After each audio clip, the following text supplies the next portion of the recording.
Hey, what's up? You're watching The Sit Down. I'm DJ Sixsmith. Gentefied on Netflix. It's a good one. Marvin, Lemus, Linda, Yvette, Chavez. Guys, what's going on? Nice to meet you. Nice to meet you. Thanks for coming in. Thanks for having us. So this has been a long journey for you guys, and it has been 4 years of your life, and Yeah, maybe even man. a little more than that. So what's it like to finally see your show out there? It's kind of it's been overwhelming. I'm sure it has. It's been a lot. Yeah.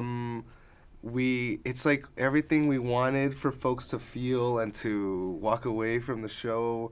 Like all the questions that we've been trying to plant, like we've been on Twitter obsessing and like just looking at everything, and it's just like everybody's the lines that they call out, the like little gifts that they're using, like, and even the things that they're connecting to, like just emotionally, or the fact that they're like, I made my mom sit down and watch it.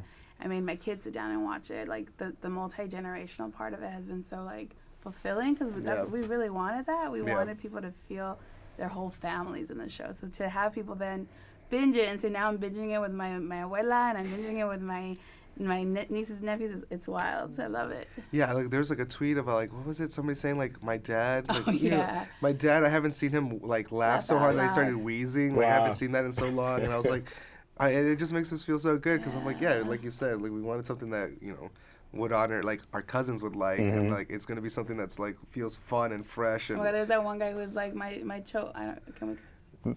By all means, go My cholo ass is like over here crying because he's like he was like a guy who was like a gangster, and he's like, I'm over here like crying over Gentefied. It's that, like we wanted like guys who were tough to watch and started crying, and women and men, like everyone. Yeah, it's definitely emotional, and I think there's something for everybody here. So over the course of the few years for you guys, what was it like unpacking some of these media issues? Because there's a lot to tell with this story. There's classism, there's some racism in there, there's LA as just the backdrop. What was most important for you guys?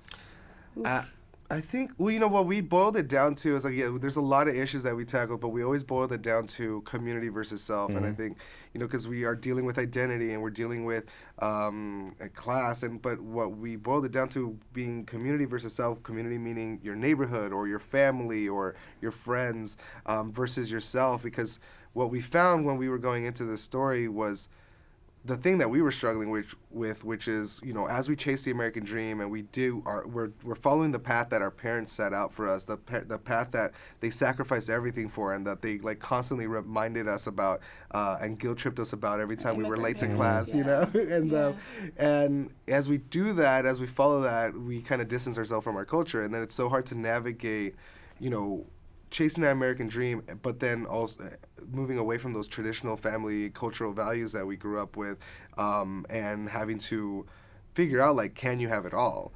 And I think that was one of the core kind of themes that we were really trying to explore. And of course, like gentrification, like was the thing that the community of Boyle Heights, which is so passionate about protecting its identity as a community, was such like a metaphor for things that we were both experiencing around, trying to preserve who we are as people living between these two borders with these immigrant parents, between our their home country's culture and the culture here. So like looking at gentrification and how that impacts people that are most vulnerable, how that's kind of like a metaphor for our identity issues. Like we just wanted to like look at that and humanize it and show it through people's stories and characters experiencing the world in a very human way and seeing them struggle in that gray area. Nothing's black. What we discovered was like things aren't black or white. It's very much a gray area. And we tried to play in that space with the show where we showed all these different issues but never judged it. We never judged the characters. We let them just be so that we can just open the conversation and so that everybody can relate to it, because none of us ultimately have the answers sometimes. And yeah, I think that's the best part. You guys created this runway. You allow each character to explore its own issues, because everybody's got something. And like the immigrant parent thing is really interesting, because you have the one son who's working with his father and then the other son who's pursuing his dream, and the relationship in which the father looks at it is a little different. So what's most fascinating about the immigrant parent and the southern daughter for you guys?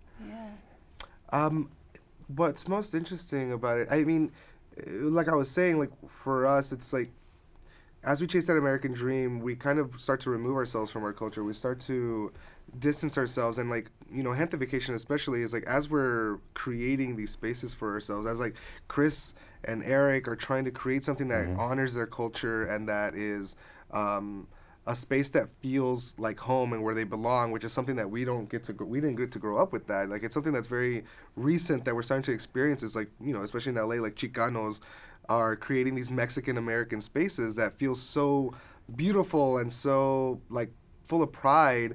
And then I remember, you know, like Linda telling, you know, when we first started working on the digital series 4 years ago, you told me that story about taking your mom to a restaurant. This, like, Chicano, like, fish place, but it was like they did mojarra, which is a very Mexican type of dish, but it was a Chicano, like it was like a hybrid, like American, Mexican, American place. I thought it was dope. I was like, this is my type of spot. I'm a chipster, like Chicano hipster. I was like, I'm into it, and I brought my mom and my dad, and I was like, look, they have this and that. And somehow it came up where she was like, I was like, don't you feel great here? And she's like, and I was like, what's wrong? And she's like, I don't know, it's just everybody here is like Chicanillo, like they're like born here. And somehow the conversation came in where she was like, I've never felt fully comfortable around people who are born here because I feel like they judge me. And like that was so, like, first that broke my heart because I was like, oh damn, like I never thought about that being an issue. But also secondly, like I never thought about our parents potentially not feeling fully embraced here in this country, even by their own children, who've had to learn how to assimilate in different ways and have also adopted a lot of cultural stuff from the U.S. that has often been used to shame them. And so then for them to then like feel some of that shame around us like broke my heart. And we talked a lot about that and that connection and that honoring and removing that shame from this older generation that we feature so much in the show.